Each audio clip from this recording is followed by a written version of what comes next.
नमस्कार दोस्तों, focus study channel पर आपका स्वागत है। आज मैं exam oriented all competitive exam oriented currents affair प्रस्तुत कर रहा हूं।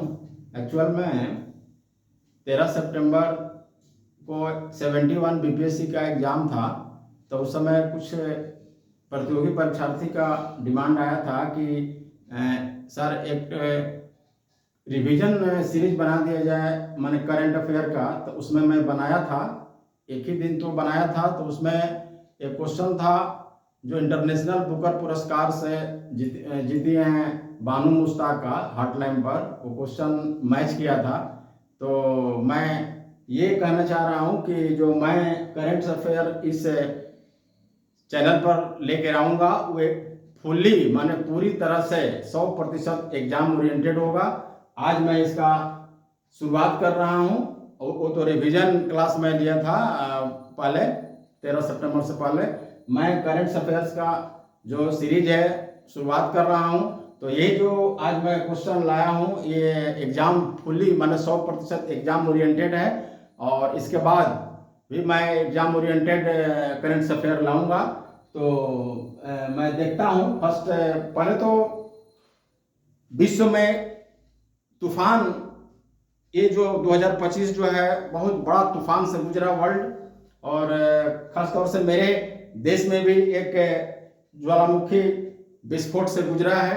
तो उस सब को देखते हुए मैं पहले चर्चा कर लेता हूँ। उसके बाद खुशी की बात रहे कि हमारे यहाँ जो मोबाइल लॉन्चर से जो मिसाइल का जो परीक्षण हुआ था वो इस साल जो है रेल आधारित मोबाइल लॉन्चर प्रणाली बन गया। उसका जो मिसाइल का परीक्षण किया गया, ये बहुत खुशी की बात है। तो पहले हम तूफान और विस्फोट का चर्चा कर लेता हूं, जो अक्सर इस तरह का जो क्वेश्चन है एग्जाम में माने कॉम्पिटिटिव एग्जाम में आता है। तो देखिए एक क्वेश्चन है कि हाल ही में अंडमान निकोबार द्वीप समूह के बैरन द्वीप पर, ये जो बैरन द्वीप है ये इंपॉर्टेंट है नेक्स्ट एग्जाम के लिए। जो भी नेक्स्ट एग्जाम होगा, चाहे UPSC, PCS, SSC, railway bank, या जो भी बिहार के एग्जाम, झारखंड के एग्जाम, या जो भी वनडे एग्जाम होगा, उसके लिए बहुत इंपॉर्टेंट है बैरन द्वीप। हाल ही में अंडमान निकोबार द्वीप समूह के बैरन द्वीप पर 8 दिनों के अंतराल में 2 बार हल्के विस्फोट हुआ। तो बताएं कि बैरन द्वीप किस सागर में स्थित है।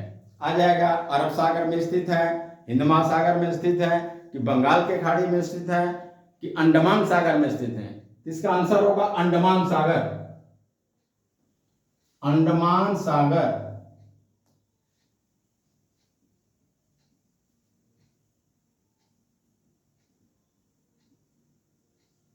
अंडमान सागर, इस पर एक चर्चा कर लेते हैं। चूंकि ये बैरन द्वीप जो है कि निर्जन द्वीप है, यहाँ निर्जन द्वीप यानी मनुष्य यहाँ नहीं रहते हैं, इसलिए निर्जन द्वीप के नाम से जाना जाता है। निर्जन द्वीप है बैरन द्वीप, और भारत का हमारे देश का एकमात्र एक्टिव वोल्केनो यानी सक्रिय ज्वालामुखी है। ये बहुत खास बात है बैरन द्वीप के बारे में। बैरन द्वीप जो है वो भारत का एकमात्र सक्रिय ज्वालामुखी है, और ये निर्जन द्वीप है। और एक और इस बैरन द्वीप जो अंडमान निकोबार द्वीप समूह में है, तो इसका स्टैटिक जीके जो है कि हमारे देश का सबसे छोटा नेशनल पार्क भी है यहाँ अंडमान निकोबार द्वीप समूह में। तो चूंकि अंडमान निकोबार द्वीप समूह का मैं चर्चा कर रहा था, इसलिए अंडमान निकोबार द्वीप समूह में एक छोटा, भारत का सबसे छोटा नेशनल पार्क भी है। ये अंडमान निकोबार द्वीप समूह के बैरन द्वीप की मैं चर्चा किया। अब हमारा देश तो जो एकमात्र एक्टिव ज्वालामुखी, सक्रिय ज्वालामुखी का तो घटना हुआ, उसके बाद हम विश्व में चलते हैं। विश्व में भी इस बार भारी तूफान से गुजरा है, बहुत माने सबसे शक्तिशाली। देखिए सितंबर 2025 में वर्ष के सबसे शक्तिशाली उष्णकटिबंधीय तूफान रागासा, इस उष्णकटिबंधीय तूफान का नाम क्या है? रागासा। रगासा को ध्यान देंगे, याद रखेंगे। रगासा कहीं ना कहीं किसी न किसी परीक्षा में रगासा निश्चित रूप से आने वाला है नेक्स्ट एग्जाम में। रगासा रगासा ने चीन, फिलीपींस और ताइवान को प्रभावित किया है। इस सुपर टाइफून का नामकरण किस देश ने किया है? इस सुपर टाइफून का नामकरण किस देश ने किया है? ये हो गया जापान। इसका नामकरण जो है जापान ने किया है। इसका आंसर जापान आ जाएगा। भारत, इंडोनेशिया, रूस, जापान, तो ये जापान ने किया है। आंसर होगा जापान। और रगासा पर ध्यान रखेंगे और इसका नामकरण जापान ने किया है। ये भी घुमा करके प्रश्न पूछ सकता है कि सितंबर 2025 में जो शक्तिशाली उष्णकटिबंधीय तूफान आया वो किस 3 देश को सबसे ज्यादा प्रभावित किया? तो चीन, 1, 2 फिलीपींस, तीसरा ताइवान सबसे ज्यादा प्रभावित किया। ये घुमा कर भी प्रश्न आ सकता है। नामकरण तो जापान ने किया ही था, तो मैं चर्चा कर दिया बायरन द्वीप का। और जो सबसे शक्तिशाली उष्णकटिबंधीय तूफान रागासा का भी मैं चर्चा किया, जिसका नामकरण, ये सुपर टाइफून का नामकरण जो है जापान ने किया है। इसके बाद हम चलते हैं अपने देश। किस देश के राज्य सरकार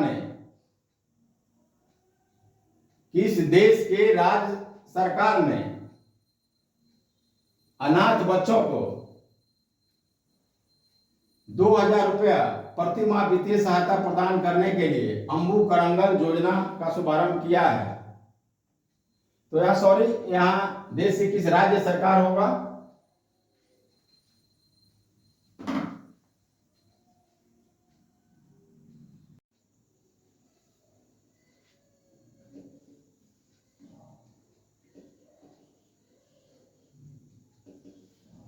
किस राज्य सरकार ने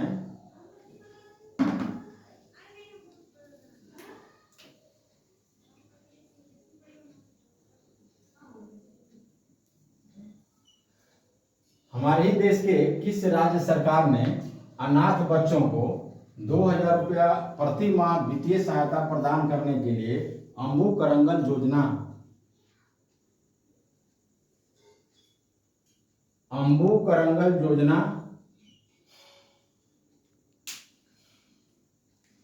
प्रश्न इसमें आ सकता है कि अम्बू करंगल योजना क्या है? अम्बू करंगल योजना इंपॉर्टेंट है। अम्बू करंगल योजना का शुभारंभ किया है किस राज्य सरकार ने?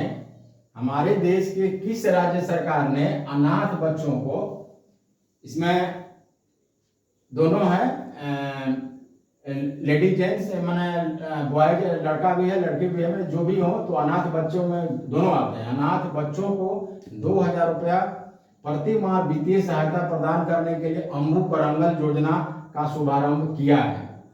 सिर्फ अगर अम्बू करंगल योजना भी आ जाए, अम्बू करंगल योजना का तात्पर्य क्या है या उसका मतलब क्या है? अम्बू करंगल योजना में यह आएगा बात कि किस राज्य में, जो राज्य से कोई राज्य सरकार होगा, अनाथ बच्चों को 2000 रुपये प्रति माह वित्तीय सहायता प्रदान करने के लिए अम्बू करंगल योजना का शुभारंभ किया है। इसमें बिहार, मध्य प्रदेश, उड़ीसा, तमिलनाडु, तो ये जो है इसका आंसर होगा तमिलनाडु।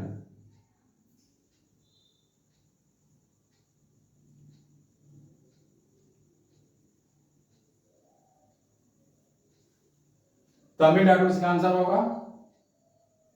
इस साल 2025 का बहुत एग्जाम ओरिएंटेड ये सवाल है। दादा साहब फाल्के पुरस्कार 2025 किसे प्रदान किया गया है? दादा साहब फाल्के पुरस्कार 2025 किसे प्रदान किया गया है? मोहनलाल को प्रदान किया गया है। मोहनलाल, इनका पूरा नाम है, कहीं प्रश्न ऑप्शन में रहे मोहनलाल विश्वनाथन, इनका पूरा नाम मोहनलाल विश्वनाथन है। ये मलयालम फिल्म के हैं, मलयालम फिल्म के अभिनेता है, लेकिन तमिल, तेलुगु, हिंदी पे भी ये फिल्म बनाए हैं, काम किए हैं। मोहनलाल इनका पूरा नाम है, मोहनलाल विश्वनाथन।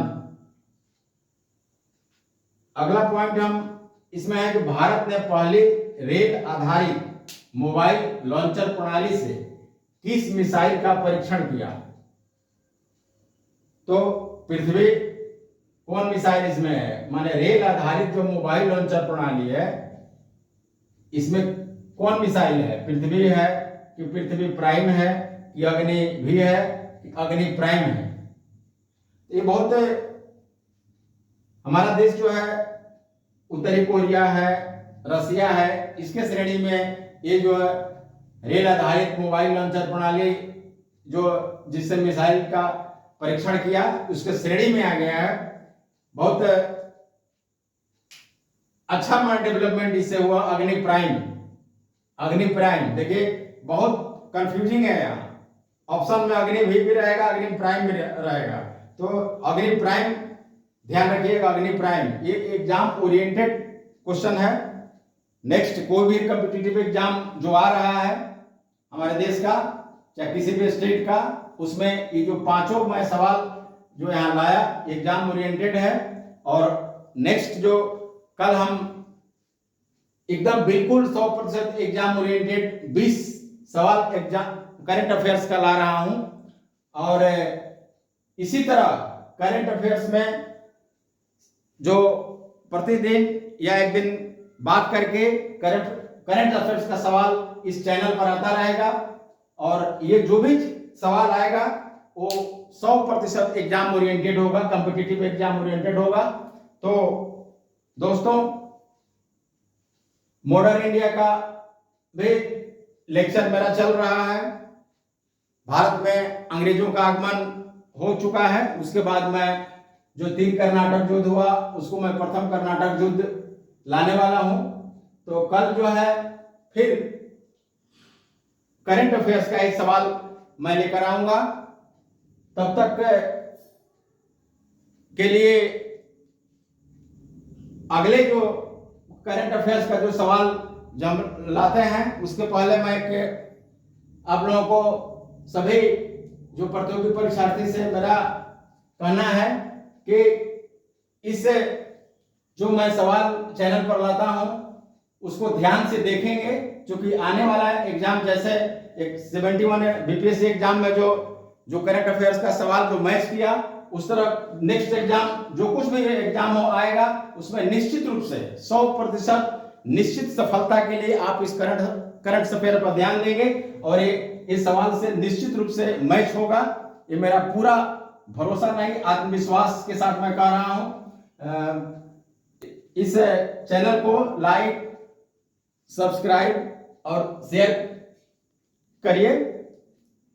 आगे जो मैं करंट अफेयर लाऊं तब तक के लिए मैं यही जो क्लास है इसको स्टॉप करता हूं। तब तक के लिए धन्यवाद।